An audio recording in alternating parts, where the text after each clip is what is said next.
Hey lovelies, welcome back to my channel. My name is Ruby. So today I'm going to be sharing with you how to perfectly part the butt and the hip. So I hope you're going to enjoy this video. Please don't forget to give it a thumbs up if you find it helpful, and if you're new to this channel, do me well to subscribe by hitting that red subscribe button you can see just beneath this video. And if you're a returning subscriber, thanks for always coming back. So without wasting much of your time, let's just dive into this video.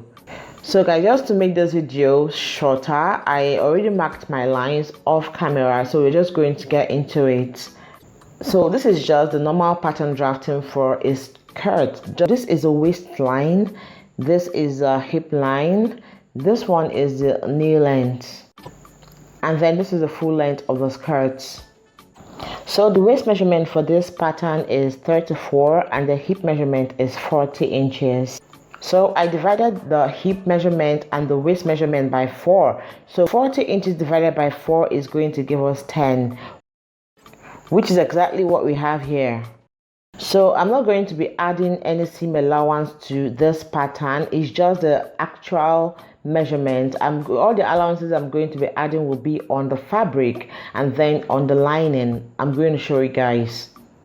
And then the difference between the front and the back is just the 1-inch zipper allowance I added to the back. I'm going to be using a lace fabric for this demonstration. Determine what you're going to add to the fabric. You're going to get the foam you want to use for your padding. Could be 1-inch foam, 2 inches foam, half-inch foam, but I'm going to be using half-inch for this video. So let's take the measurement. What we have here is half an inch, and for this skirt we have 4 sides to it. This is cut on fold, and then we have half an inch here, so we're going to multiply it by 4. So what we have is 2 inches, so we're going to add 2 inches to the actual measurement, which is 40 inches. So what we have at the end is 42 inches.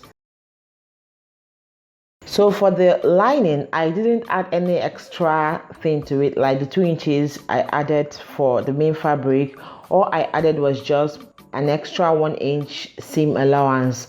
I hope you get. So what this simply means is that you're going to be adding the 2 inches to the main fabric, but then for the lining you're not going to add any 2 inches to it. So if what you're using is 1-inch foam, it means you're going to multiply 1 inch by 4, which is going to give you 4. So if you're working with 40 inches as your hip measurement, what you're going to have is 44 inches. Then you go ahead and divide that by 4, and for the lining what you're doing is 40 inches by 4, okay, which is 10, and then you're going to add an extra 1-inch allowance for the seam. That's all.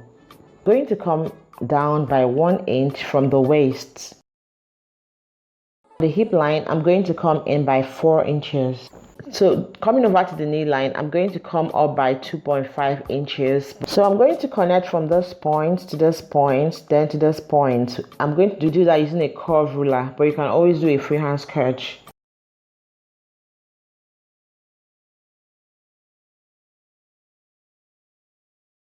I'm going to come down by 1 inch from the waistline.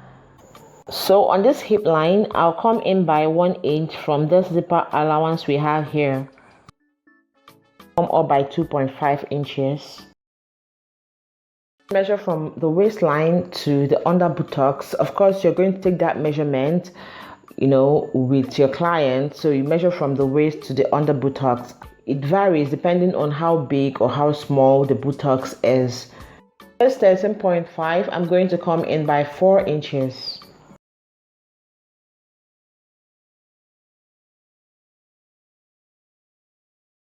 My curve ruler and take away this sharp edge that we have here, and cut out what we did with a scissors.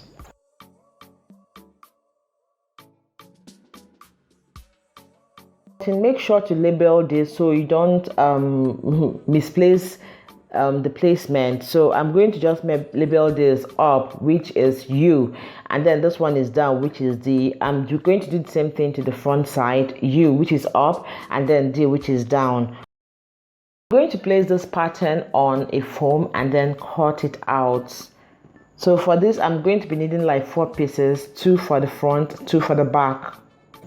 So you can use some pins to hold it in place so that it won't move while you cut.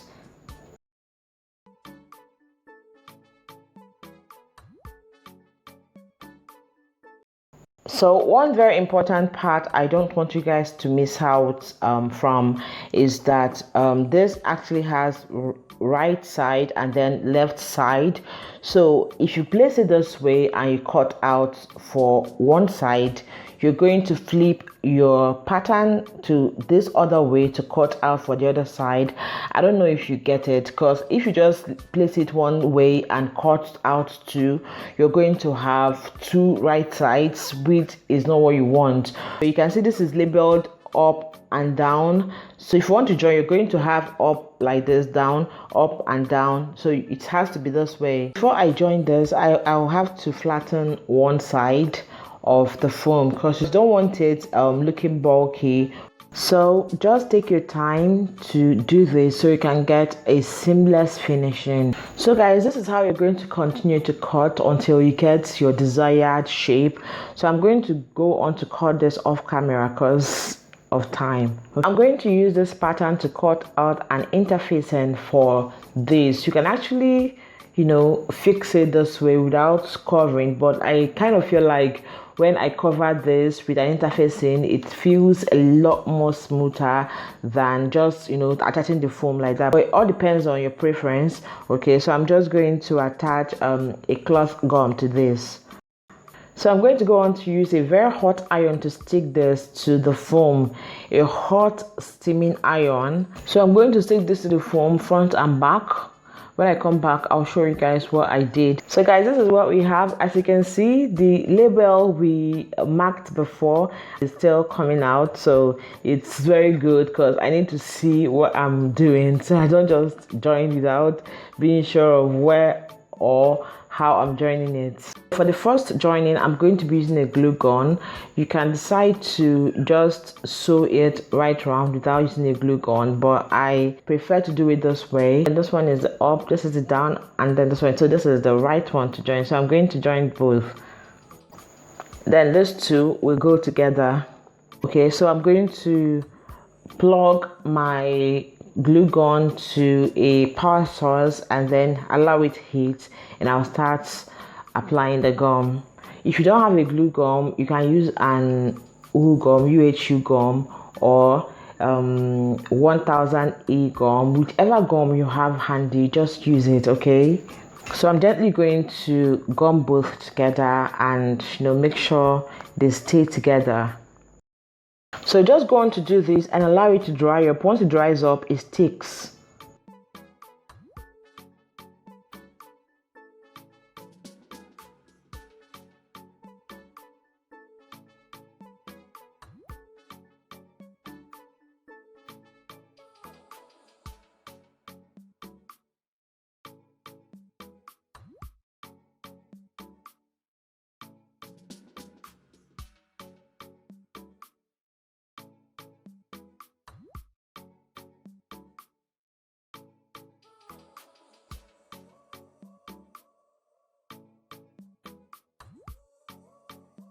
So to further reinforce this, I'm going to use my needle and thread to just form some loose stitches around it so that it will stay permanently. Okay.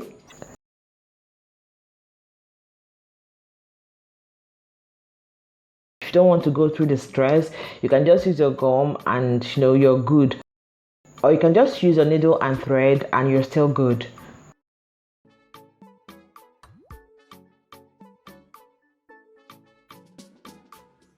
For my lining and my skirt, I'll go on to put my darts and then I'll join the sides. So I'm going to fix this to the lining, not the main fabric. So I've put my dart, I've joined the sides, and I've pressed the seam open. So remember, this part is for the front and then this longer part is for the back, and then this side that we trimmed is supposed to face up, and then this side is supposed to face down. Okay, From the waist, I'm going to come down by 1 inch and I'll fix this.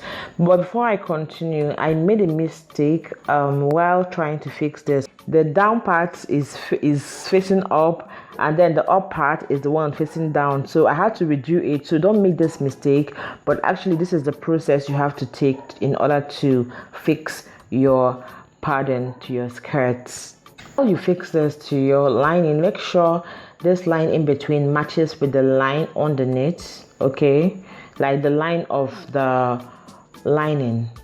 So I'll go ahead and use my pins to hold everything in place. Once I'm done fixing this with my pin, I'm going to take this to my machine and I'll sew it right round, just at the edges, okay. So guys, as you can see, this has been fixed to the skirt. Yes, I'm so excited. So I already did my correction. I placed the up part facing the up and then the down part facing the down. So this is what we have. So we're going to join this to the main fabric and we are good to go. So this is what the inside looks like. This is so neat. You have to always make sure your work is neat. To attach this to the main fabric, I'm just going to open up the main fabric and place my right side fabric against the right side of the lining. So at this point, however you like to join your skirt, just go on to do it that way. But I'm just going to sew this one right round the seam for the zipper down to the hem and then to the other part of the zipper, and I'm going to turn it up from the waistline. Okay, I'm going to turn it up from the waistline and then add a band to it, then add my zipper and we are good to go. Just basically, this is how to part a skirt like a pro. If this video was helpful to you, don't forget to give it a thumbs up and feel free to subscribe to this channel. Let me know the videos you'd like to see here on this channel. Time guys, keep being amazing, keep creating, and I'll catch you all in my next video. Bye.